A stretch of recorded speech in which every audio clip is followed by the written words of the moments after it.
babala. Ikaw ay makinig, huwag na mag-alala. Lola Becky, ang aking bestie. Lola Becky, maaasahan siya. Lola Becky, bokala at chikara.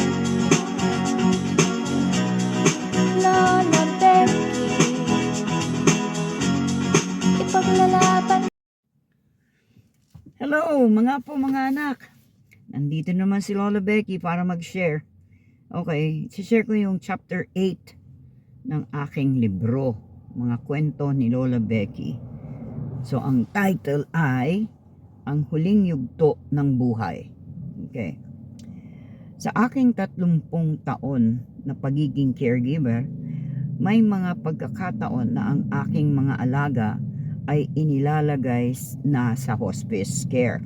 Ibig sabihin nito ay ang kanilang karamdaman ay umabot na sa punto na hindi na ito kayang gamutin.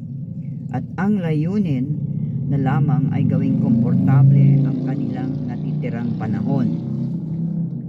Ngunit napansin ko na kapag naririnig ng mga matatanda ang salitang hospice, maraming nagbabago sa kanilang isip. May ilan sa kanila ang nag-iisip na sila'y patutulugin na lamang habang buhay sa pamamagitan ng gamot na tinatawag na comfort kit. Okay. So, yeah. Ang mga pagkakataon na kahit gaano kasakit ang kanilang nararamdaman ay itinatanggi nila ito. May ilan pa nga na ayaw ibuka ang kanilang bibig kapag bibigyan ng gamot. Para bang natatakot sila na ang gamot na iyon ay magiging dahilan ng kanilang tuluyang pagpanaw. Totoo yan. Meron ako naging pasyenteng ganyan. Naku, hinawakan pa yung kamay ko ng mahigpit. Sabi sa akin, tatawag daw siya ng pulis kasi nilalasong ko daw siya. Meron ganong pantatanda. Malakas pa yon, pero grabe na yung sakit niya kasi cancer yun sa bone marrow. Bilang caregiver, mahirap makita ang ganitong takot sa kanilang mga mata. Alam ko na ang layunin ng hospice ay upang maibsan ang sakit at hindi upang pabilisin ang kamatayan. Ngunit para sa ibang matatanda, mahirap alisin ang kanilang pangamba.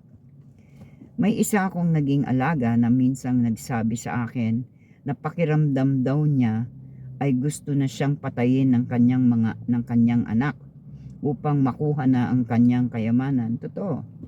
Nang marinig ko iyon ay nalungkot ako. Hindi ko alam kung iyon ay bunga ng kanyang sakit o takot lamang sa nalalapit na katapusan ng kanyang buhay.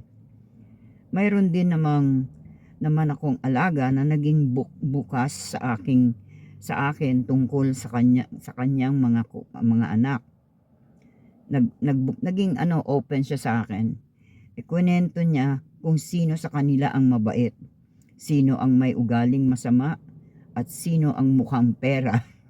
Sa mga sandaling iyon, para bang naghahanap siya ng taong makikinig sa kanyang mga saloobin. Totoo, meron akong pasyente na ganun. Sineshare niya yung baho ng mga anak niya. Nakikinig lang naman ako eh. Sabi nga niya, huwag mo sasabihin. Hindi ako magsasabi. Like, I'm not going to tell them anything. Sabi ko, I'm just listening to you. Sabi ko gano'n. Anyway, doon ko napagtanto na sa huling yugto ng buhay ng isang tao, hindi lamang katawan ang may sakit. Minsan pati ang puso at isip ay puno ng takot, lungkot, at mga alaala ng nakaraan. Yun nga, syempre, na siya.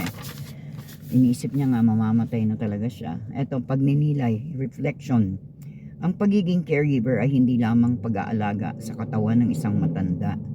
Minsan, kailangan mo ring maging tagapakinig ng kanilang mga kwento. takot at mga lihim na matagal nilang kinikimkim. Sa huling yugto ng buhay, ang isang matanda ay hindi lamang nangangailangan ng gamot. Kailangan din niya ng isang taong makikinig at magbibigay sa kanya ng kapayapaan ng loob. Totoo to.